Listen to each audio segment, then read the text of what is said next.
My name's Marissa Brower. I work at Cedar County Veterinary Services in Yankton, South Dakota. We're here to talk about canine influenza. We've been having some outbreaks in areas close to us, so we worry that it may end up here. The big thing that we worry about are what are the symptoms of canine influenza. So if your pet starts to cough a lot, nasal discharge, fever, sneezing, those are the signs. They're also the signs of many other diseases. So if you suspect that your dog has canine influenza, you should call your veterinarian and get in to see them right away. As of right now, it's not contagious to people, so we're thankful for that.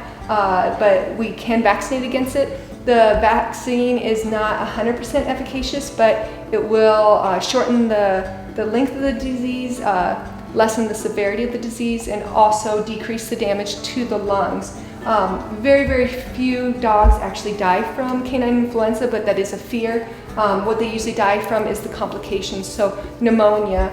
Some dogs get the influenza and they don't have bad symptoms at all, and the owner may not even know they have it.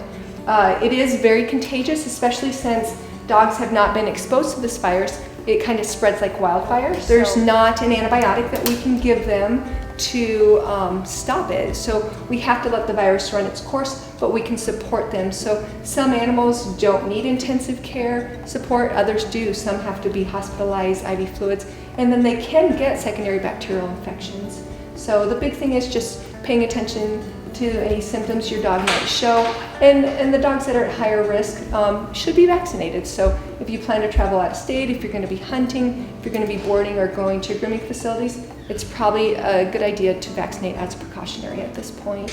As of right now, the virus is not zoonotic, meaning that we're not seeing that it spreads to human. Just some tidbits about dogs that get it. They shed the highest amount of virus in the first 2 to 4 days. It can be transmitted on people's clothing, on their hands, in cages, on collars. So if an animal has the virus, we usually get rid of the collars. Good hygiene, washing your hands, changing your clothes, especially if you're coming from an area that you know that there's been a patient that has it.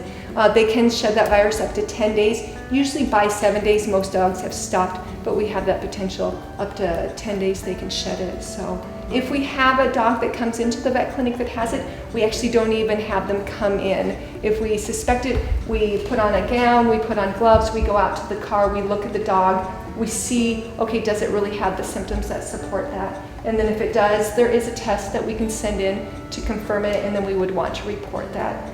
There are great websites that you can get onto, the CDC and the AVMA, that has a lot of information on this virus.